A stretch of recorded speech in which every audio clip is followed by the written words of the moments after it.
Isagi Yoichi is probably one of my most favorite anime characters out of any sports animes that I've ever watched simply due to his character.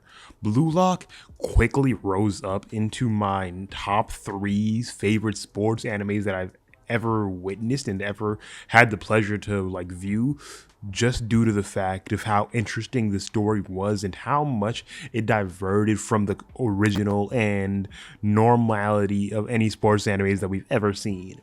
So I had just been really considering that even though I had made a lot of Blue Ops What Ifs in the past and I kind of took a very long break from it, I wanted to start doing Blue Lock What Ifs again because I usually found enjoyment in doing so. So obviously I have posted a couple Blue Lock videos very recently and they have done fairly decently well on the channel. So I ended up trying to come up with this idea. What if Isagi Yoichi had Ultra Instinct? Other people have done this series and have done it well, mind you, so I wanted to do my own specific piece on this and see exactly how I would be able to differentiate myself from so many others that have done this before. This series could be very interesting, combining Isagi with these specific abilities and adding so much more intrigue into Blue Lock, but I was just wondering, what if? What would have possibly happened and what could have possibly changed in the story had Isagi had all of these different abilities and had the ability to kind of utilize these abilities. So let's get into the video.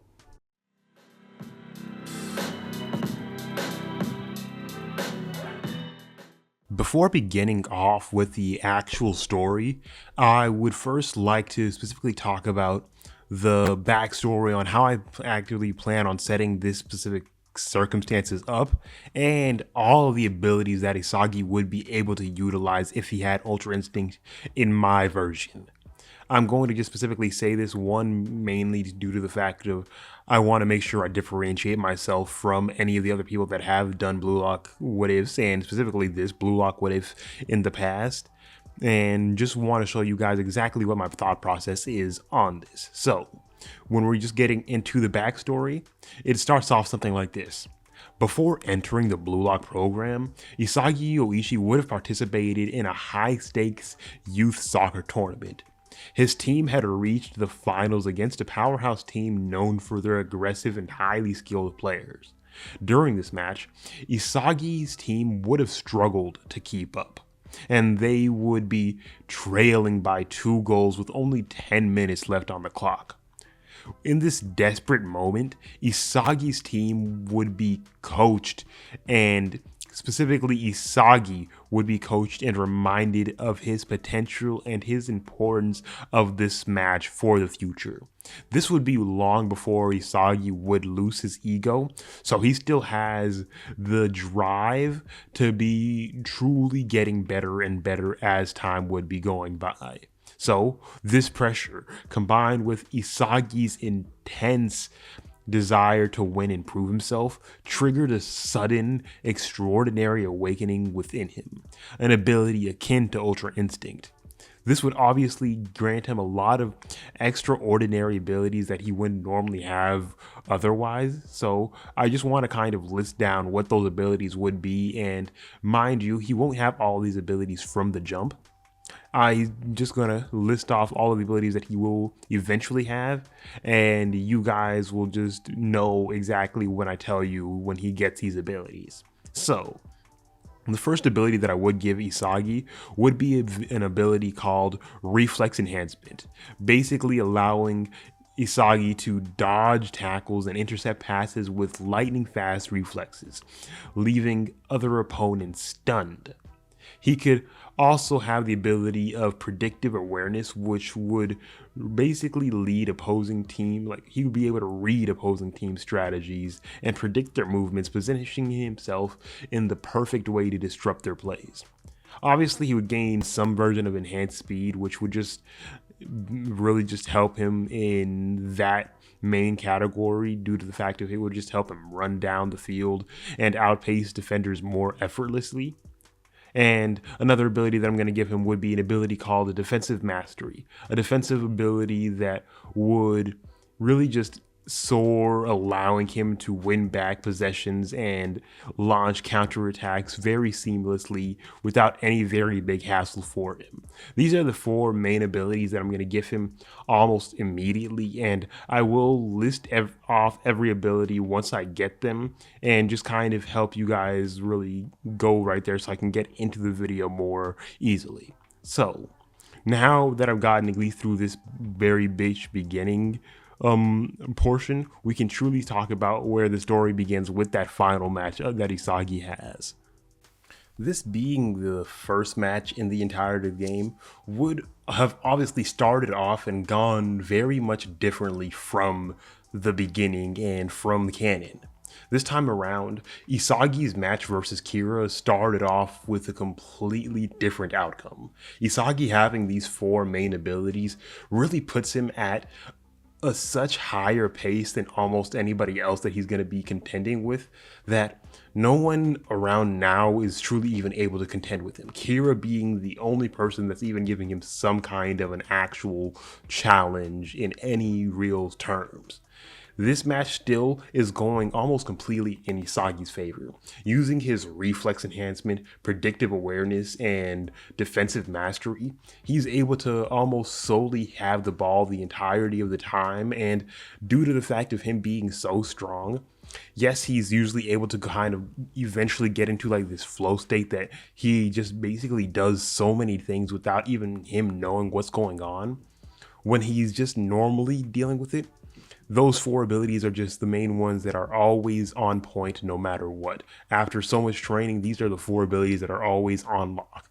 I'm not going to sit here and say that Isagi has mastered Ultra Instinct, but he has enough of it where it is to the point that if he is in the zone enough, he will just black out and go into the full mode.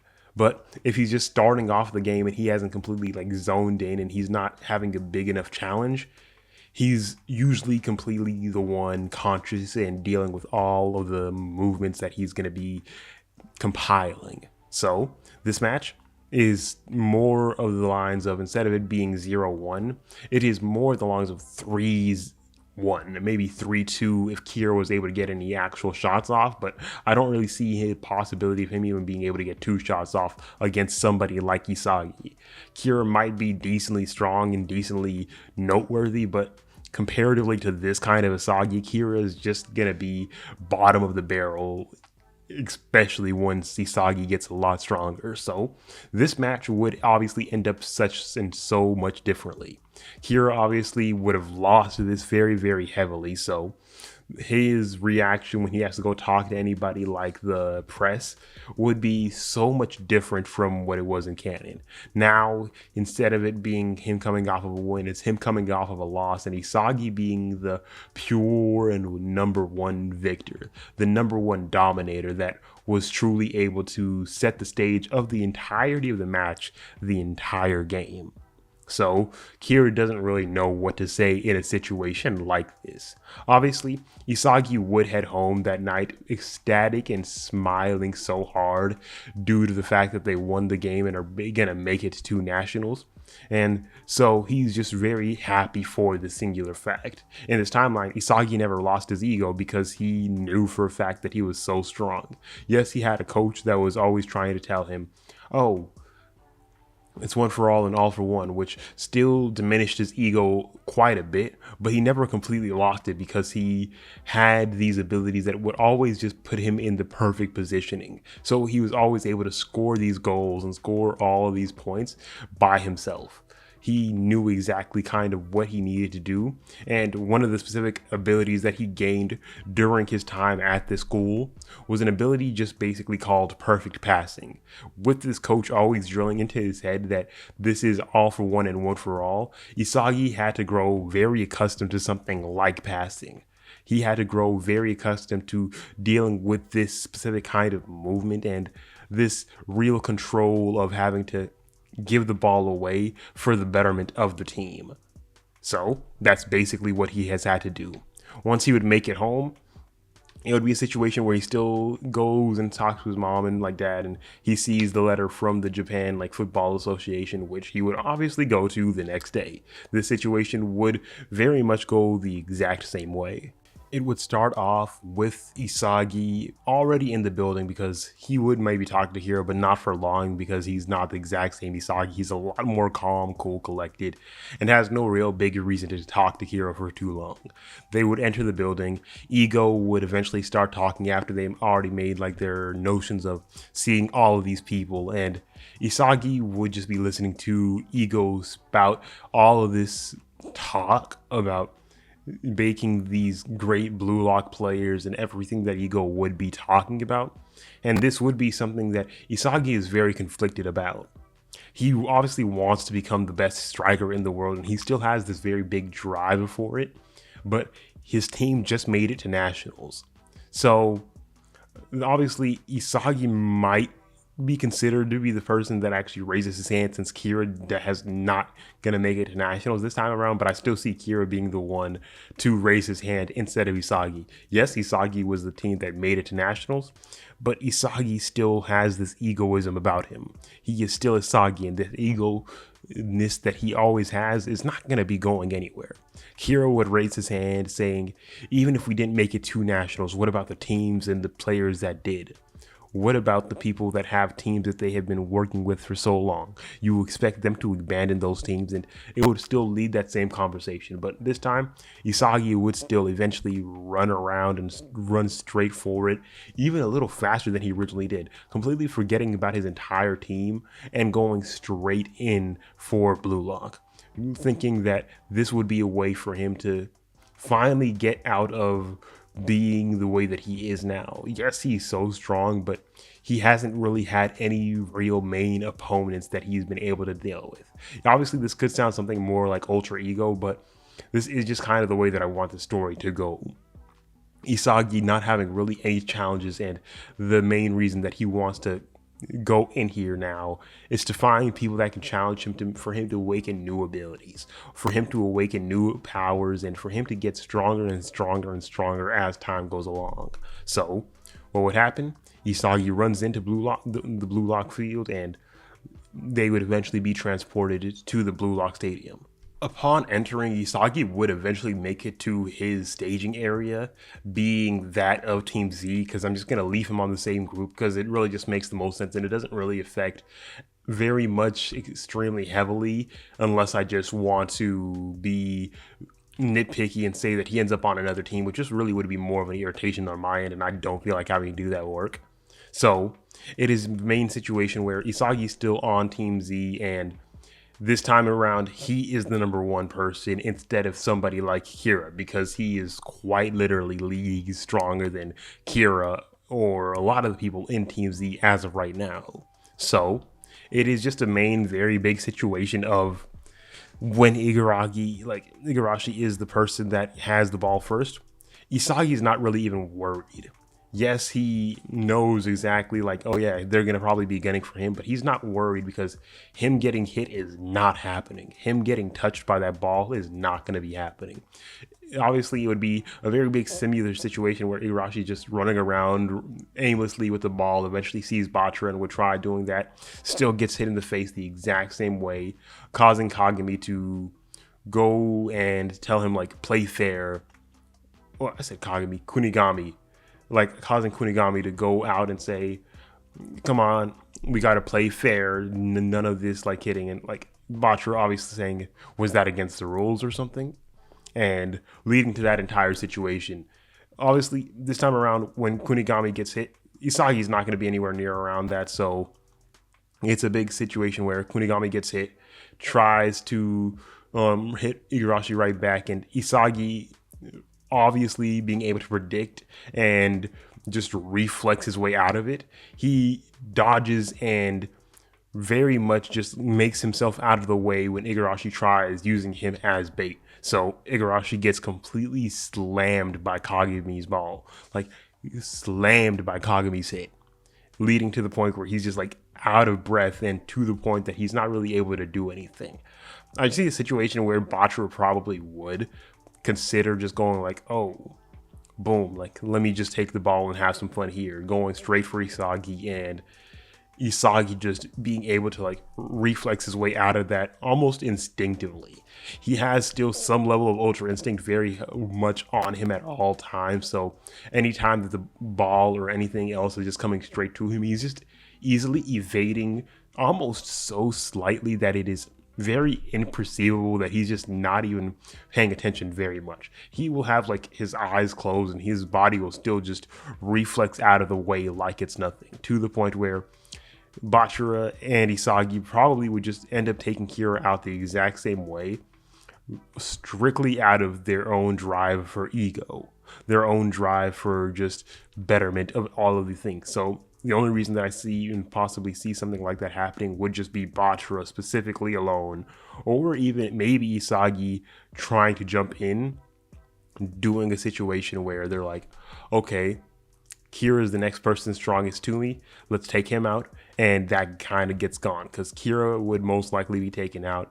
Or in the situation that I'm going to actively go with, Kira only stays in because Bachira just passes the ball right back to Igarashi and he's not going to be able to hit anyone right again. So Monk is out of the situation.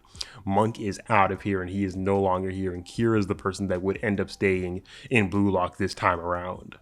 Before the events of the first election, while we have all of the teams going in their separate ways, doing all of their separate training, it would be a very big situation of Isagi gaining at least one or two more abilities during this time. This copious and extenuous amount of training would really show Isagi a new level of true drive, leading him to really easily unlock a special ability called Unmatched Stamina.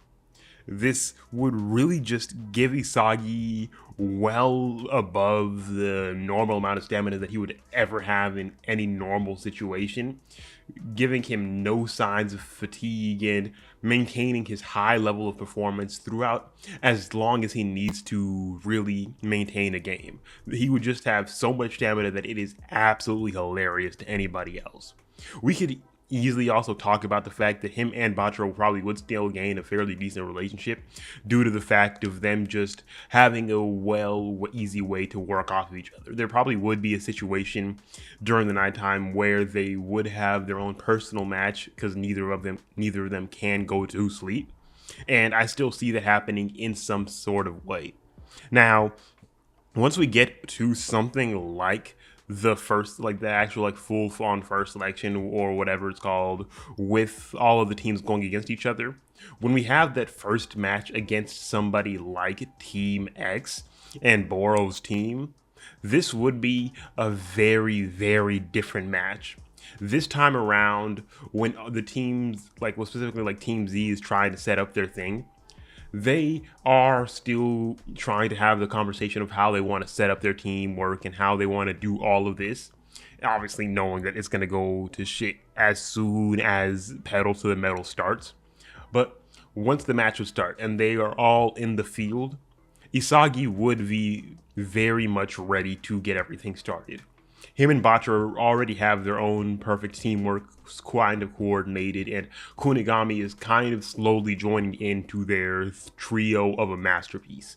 So, it would be a very nice situation to see that as soon as Isagi would really start getting on board, he would have the ball in hand, the match would start, and he would start pedal to the metal going for that goal, trying to set the scene automatically. This time around, while the teams really are trying to do a lot of the same things where they're trying to grab the ball from Isagi mid-game at the beginning of the game, Isagi's just easily able to dodge, defend, and use his very good predictive awareness to easily be able to just deal with a lot of the things. During the beginning of this match, he would also gain the ability called Auto Dodge, which would just help him evade tackles and challenges without breaking a stride, due to the simple fact of, well, these people are all trying to tackle him at almost the exact same time. I only see the possibility of Isagi losing the ball due to the fact of him getting so overwhelmed, which would lead him to gain the auto dodge so he doesn't have to deal with that exact same thing again. But that's just a way that I see it happening. So it would probably still end up in the situation where Boro might get the ball only after Isagi's made that first shot, because there is a very small likelihood of anything happening along the lines of, oh, boom, they are able to even touch the ball and get the ball from Isagi. Isagi just makes it the entire way through without even really getting touched relatively, until something like a big giant pile up happens where he has no choice but to not have the ball in hand, well, in foot.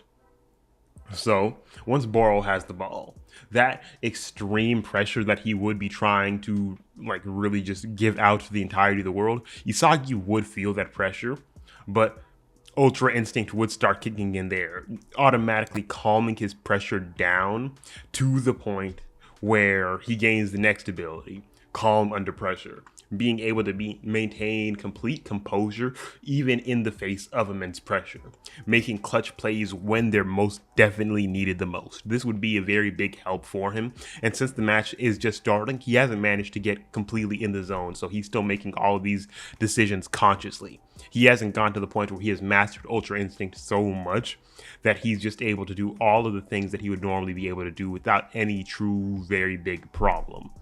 As so, the match would continue on, and it would really just kind of help him out by quite a bit, due to the fact of during this entire match he would kind of gain a couple other like just smaller abilities as time goes along, due to the fact that this would be his first like real high pressure match. Doing to the fact of Isagi being able to gain the first point, obviously it would turn 0 into 1 extremely quickly and change the course of the game dramatically. Now, once this match would be over, Team Z would have the very quick victory. They would have such an immense victory that it would truly be something where there's not really anybody that could just deny that Isagi is truly a specimen of a player. These new abilities that he's been able to gain this match would just truly level up Isagi to a new true level of drive and persistence that he would not even be aware of, and be completely knowing that how he is doing this. This would just be Isagi truly getting into this thing.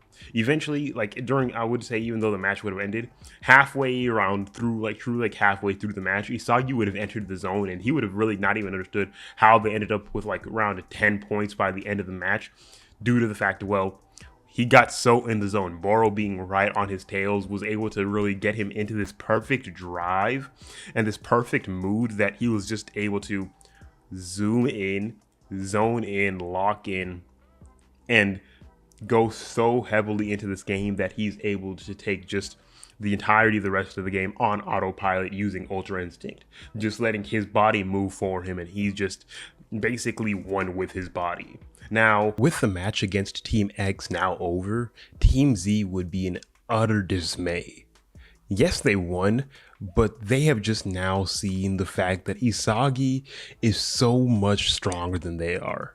They have just now seen that he is leagues above them in so many different ways, and they are trying to fathom and understand how in the hell that he is so strong. They would obviously now be using Isagi as their main defense, and he has now been the thing that has led them from a 0 to a 1, and he is the reason that they're going to be in so much better shape compared to any other team. But they are just completely wondering on why Isagi is so strong. Obviously, in this kind of timeline, their strategy on the way that they originally came up with everything is not going to be happening this time around. Isagi is so strong that they had to come up with an entirely different strategy, instead of it being like, 3 people go forward, then 3 people go forward every few minutes. That's not the strategy. Isagi is the strategy. They have to come up with an entirely new workaround, and in this timeline, with Isagi being so strong and they knowing that with Isagi on their team, there's no chance that they're going to lose, at all, there is never going to be any kind of betrayal on their team this time around. It would make no sense narratively, because as long as Isagi's on the team, there is no chance of them losing, in their opinion, in their own minds. So the matches really start going fairly different. By the time that we get to their next match against a character like Nico, they are in perfect working order. They are in perfect condition. And due to the fact of like Nico being somebody that is absolutely smart and intelligent with the way that he moves and with the way that he does, Isagi would obviously pick up a couple more techniques trying to have to defend against somebody of his caliber. Most specifically, techniques that revolve around coordination and vision. With somebody like this person that he's having to go against right now, he's going to obviously gain something that I'm going to call telepathic coordination, where his understanding with his teammates has reached a near telepathic level that results in almost flawless teamwork. And obviously with somebody like this, he's just kind of going to gain a version of Metavision far earlier, where he can visualize the entire field, orchestrating plays and directing his teammates with almost perfect clarity, that they would be absolutely shocked that he's still growing and getting better. Nico wouldn't really know exactly how to deal with somebody like this, and it probably would end up in a situation where Nico still has to learn to evolve by far, due to Isagi now being such a masterclass level above him.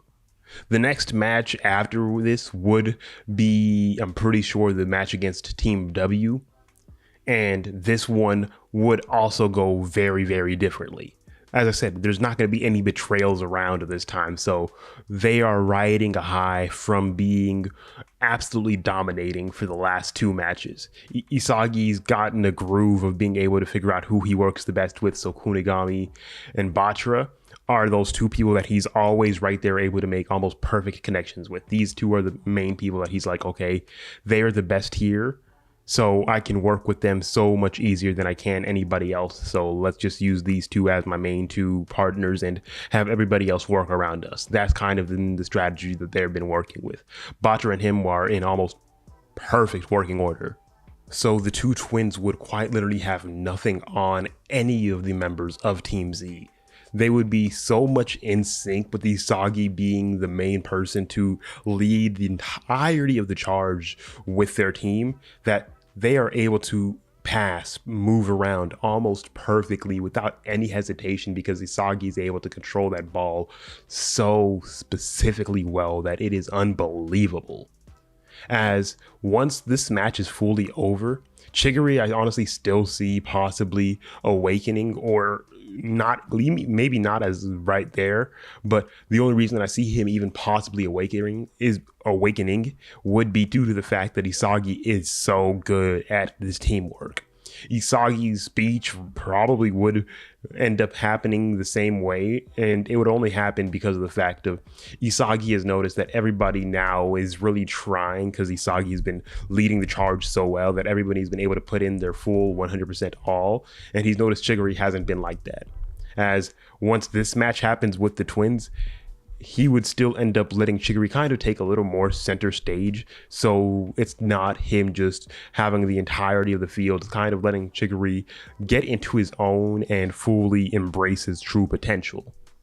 While after this match, once we actually have the most intense match that we would have, which would be Nagi and Rail's match, everything would start changing a little more here. This match would be the most difficult and challenging match by far, strictly because of the fact of Nagi and Rail's pairing is still such an extreme and insane challenge that you got to understand that they are just that good. So after, like, once we get into that match, it would be an entire situation where Nagi and Rail's teamwork are completely going against Isagi's ultra instinct and his easily movable ways that he's able to control the field, to the point that Nagi is actually having an extreme amount of fun. Isagi is so talented in this one that it is actively getting Nagi to feel energized, feel awakened, and want to go and try his hardest against Isagi. It would awaken Nagi's actual true monster within him to get him to actually try way faster. So Isagi would have more of a struggle on his hands. This match would be one that actually the first one that would go back and forth. Nagi and Rail's teamwork and chemistry is just so impeccable that they would actively just be trying to figure out how to deal with this. Isagi, don't get me wrong, is still going to take out the win on this, but it would just be one of those situations where they would be fully considering like maybe that they don't win. It might be a kind of simple thing where it goes 1-1, 2-2, 3-3, where it's just going back and forth, back and forth, back and forth between them, and they're just trying to figure out like how on the world that they're even trying to gonna get something like this completed, because of the fact that they are probably the strongest team besides Team Z, and Isagi was the main reason that Team Z was so strong. His coordination and his ability to enhance his team was the only main reason that they had been able to survive this long. So anything besides that was just absolute luck, if you're being honest. Isagi was the main and only distributing factor for their entire success, and that's what they know for a fact right now. Isagi and Team Z would probably still end up with the win against Team V, but Nagi this time around would be a lot more interested in playing with or against Isagi. They would actually be having a full-on situation where they want to work together in some specific way. If it's at all possible, if it's at all even probable, they want to work together. So by the time that we get to the second selection, this is where a lot of things would change. The second selection would start off in that first room in the first stage where Isagi has to make around the first, like those 100 goals against that blue lock man. And with this, Isagi's skills and his abilities would possibly get to the highest that they're going to get after this entire time.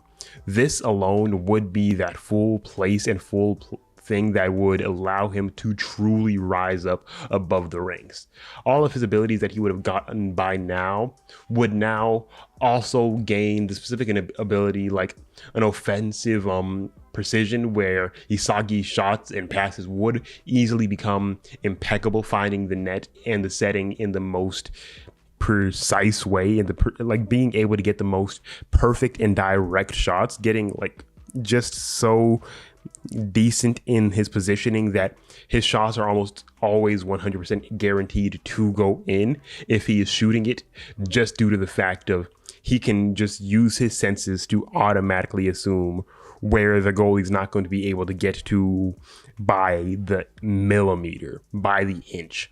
It would be so good on his end, to the point that any of the abilities that I was going to give him, he would most likely gain right now, just because of how much of a stressor and how much of an actual big problem this is. When it comes to how long I think Isagi would take, obviously I think he would do this a little faster, but I still don't think that he would do this the fastest.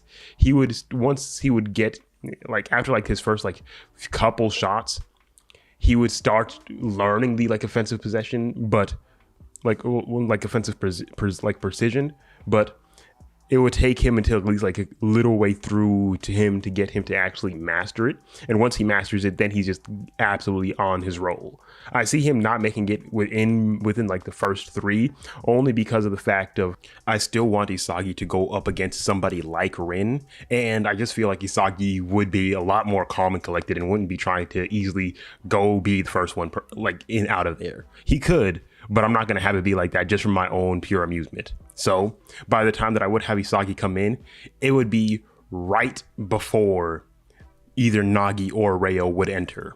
So by the time that they would come in, it would be a situation where Nagi would automatically go up to somebody like Isagi and say, I want to be on your team.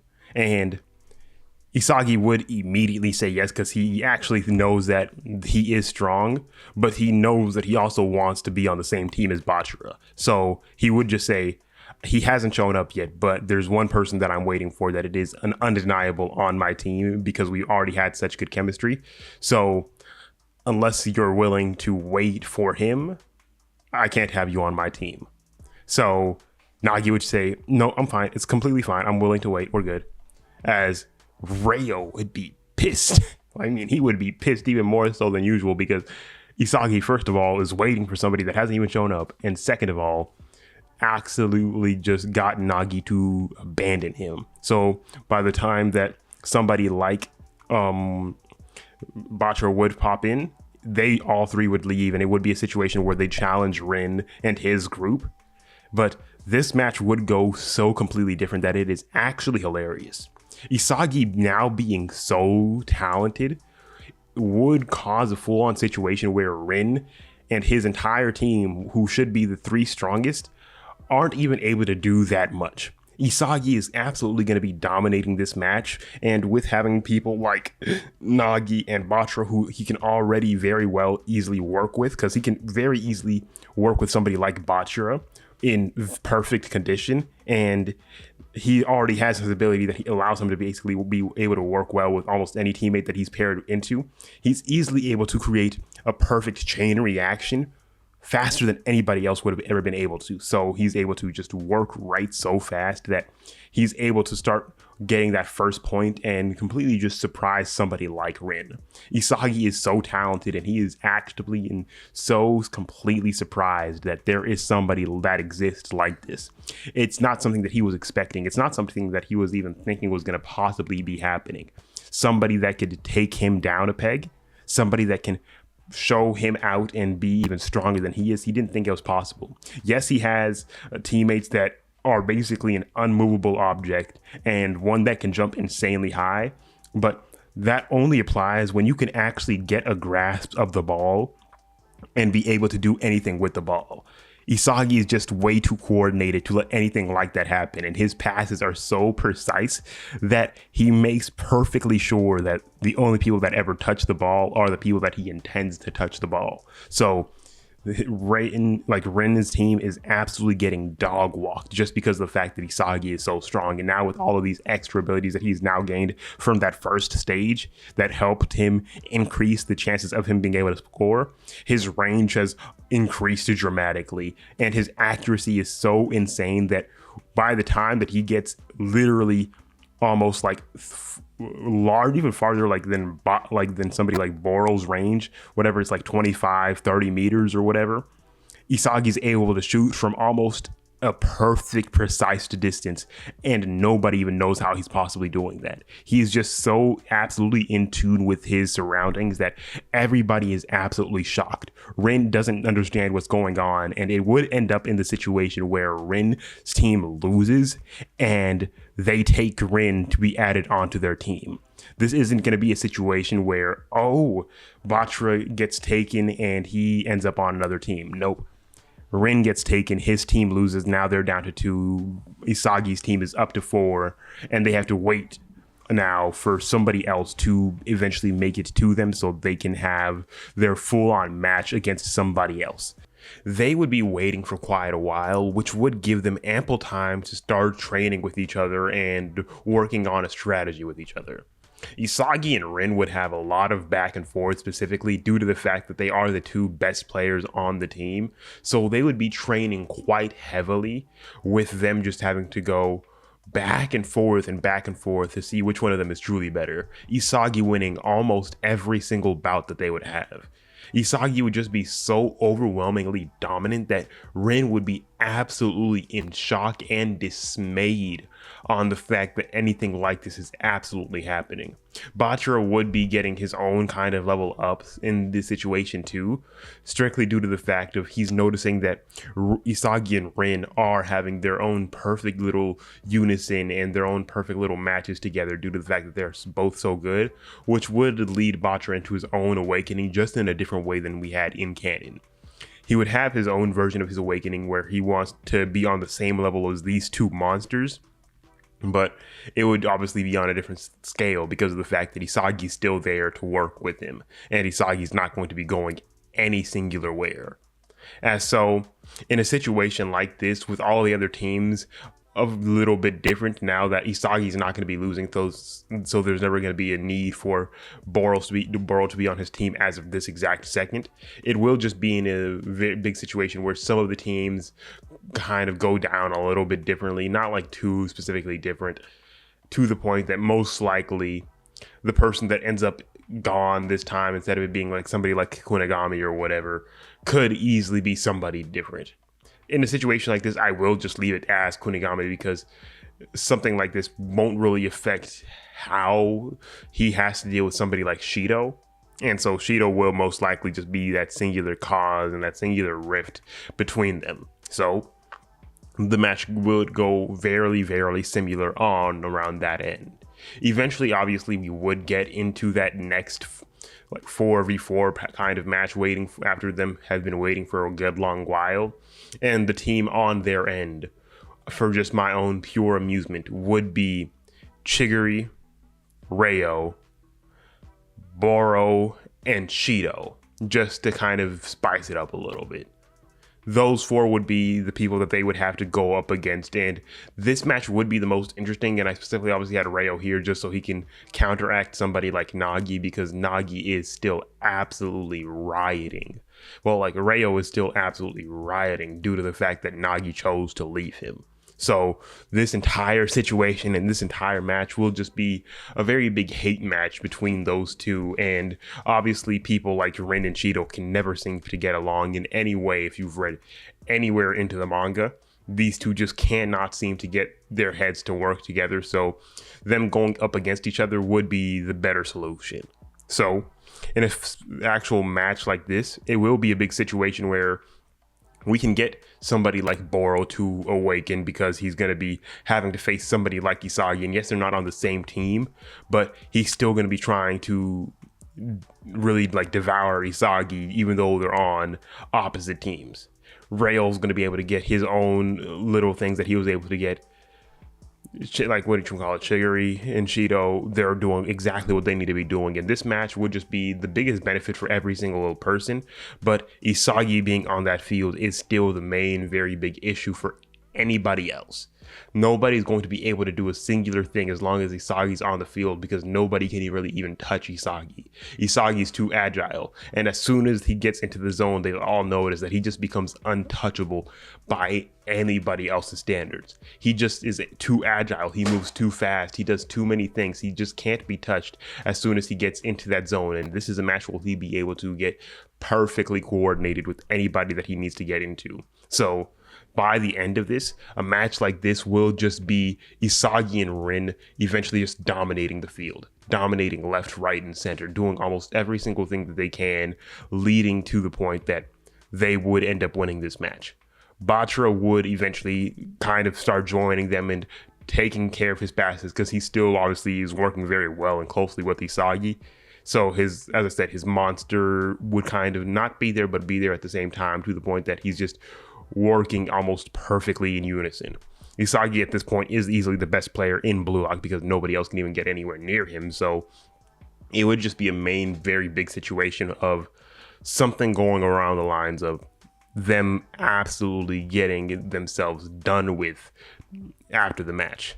Isagi's team would win, and most likely they cannot take Shido.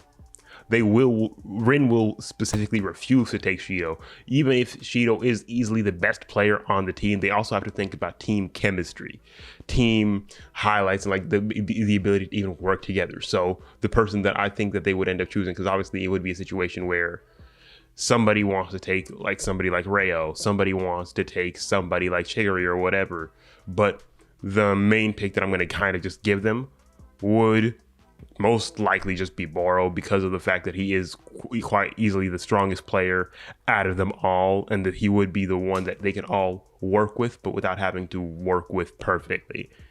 Rayo is still a little too pissed right now, and it would just be a very big iffy situation on that end anyways. So I'm just going to give Boro to them. Just kind of one, it kind of really is very, I'm pretty sure it would be basically the exact same team as in canon for the literal last match, but it would just be a very different outlook due to the fact that Rin's not the main one leading the charge on this time. It is Isagi being the best player here. Boro would just kind of be second or third, and Rin's right there doing whatever he needs to do. This match would be very different once we get to this last match.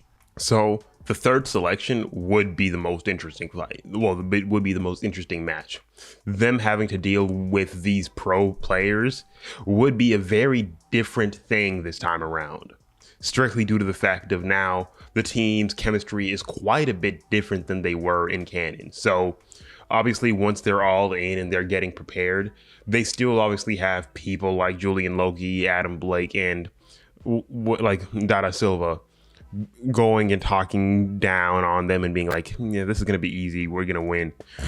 And they don't know what they're about to get themselves into. This is going to be a match where it is not even going to be possible for them to be able to do anything along the lines. Like, it will be a match where they are almost completely going to be so confused on how things go around. They won't end in a match where it's 1-5 and the Blue Lock team loses. As soon as they get started, Isagi would already be in the zone because he's facing off against pros. So there is not even any need for him to kind of warm up a little bit. As soon as he saw he's facing pros and he has the chance to fight, like, and actively have a chance of going up against these top tier level players, he was already locked in. So as soon as the match started, the teamwork between them was so well placed and so well matched that it just ended up in a situation where, boom, they are able to easily maneuver themselves into the correct person, like, possible way, to the point that Isagi easily manages, like, well, Rin, I'm going to still give him that first shot, but as soon as Rin makes that first shot, Isagi's just able to make another shot as soon as they get possession of the ball again, and it just really ends up going back and forth. These two would actively be such a perfect teamwork, knowing that this is a very good opportunity for them, that they are just going on and off, being able to work almost perfectly well with each other, coincidentally just like being able to work so well with each other in the perfect motions, because Isagi has no holes. When he has the ball, the pros like Julie and Loki don't even say, oh, there's so many openings. There are no openings with Isagi. The second that he got locked in with Ultra Instinct, all of his openings went completely away. He is just working off pure instinct right now. He is working off of pure vibe, passing the ball to whoever he needs to pass it to, getting the ball back as soon as he needs it back, and working so perfectly well that nobody's understanding how he's even like this. Nobody's understanding how a kid this young is able to act or do anything along these lines. It makes no sense on their end. Like, they are witnessing this, truly seeing this, and still not understanding how in any possibility are they not winning so full out. They are truly trying to, but they can't do anything to somebody like Isagi. And yeah, I guess I'm saying like, oh yeah, Isagi has Ultra Instinct, so he's going to be extremely powerful. They weren't expecting this powerful. Isagi's not like completely on the same level as them yet, because yes, he has all these extraordinary abilities, but there's always more that he can gain. But the true issue that they're having right now is they were underestimating them, and as soon as they started truly understanding Isagi's power, it was already a little too late. They still would end up winning, specifically the pros would still end up winning just because Isagi can't deal with all of them yet, but give him a few years. Give him a little bit of time to be able to truly understand and be able to visualize and work around the entirety of the field. It will be a situation where nobody's going to be able to stand against him once he has a lot more experience. His Ultra Instinct can only go so far, but his body needs to be able to get to that perfect motion that he's able to catch up and do every single thing that he could possibly think of. It is just one of those situations where he's just not on the level where he needs to be at yet. But as soon as he gets there, nobody will be able to stand in his way. Nobody will be able to do anything to him, and he will just be absolutely overpowered in almost every singular form necessary. So after this match, the Blue Lock teams would obviously get to the figuring out like, oh yeah, they did end up losing, but not by much. So it would still be a situation where the U20 match would eventually need to happen, leading to cause into the little next situation right after that. But before we even talk, like, we're not really going to even talk about that. We're just going to say the U20 match would still end up happening. That's going to be really how it goes. And that right at the tail end of season 1, where they figure out Kunigami still was the one that got left behind, would still be the exact same situation. Nothing's going to change on there. And even if we wanted to talk about something like the U20 event, and skip the entirety of the event going like right before that, because like that's not really the most important part. The teams would most likely be very much the exact same, and yes, you can make an argument for something along the lines of like Itoshi Sai, like Ren's brother, choosing Isagi to be on his team, but I still see it being more likely that he chooses somebody like Shido, because Shido's skills are extremely phenomenal, and Shido just specifically can't work with anybody on the Blue Lock team, especially Isagi and somebody like Ren. So it would just still make the most sense to have Shido be the person on that opposite side and have that be the person that they have to go up against. And when we talk about a match like that, it's really just going to be a situation where that match will have a very different outcome. Isagi being so strong during a match like the U20 event would be a situation where as soon as they get their positions lined up, Isagi will be the person that is standing center stage. He will end up being like the Blue Lock's ace so much faster due to the fact of everybody knows that Isagi and Rin will be the main ones running with the ball. And Itoshi Sai won't be able to do anything to Isagi. So even once Shido gets onto that field, it doesn't change anything. Isagi and Rin's coordination, along with Batra being there, those three alone are absolutely just working in so perfect unison with Isagi's abilities to just be able to pass the ball and be able to control the field so well that nobody understands how these guys are working so perfectly well. People like Oliver IQ, which obviously are platinum players on their own, still can't do anything to the likes of somebody like Isagi in this situation.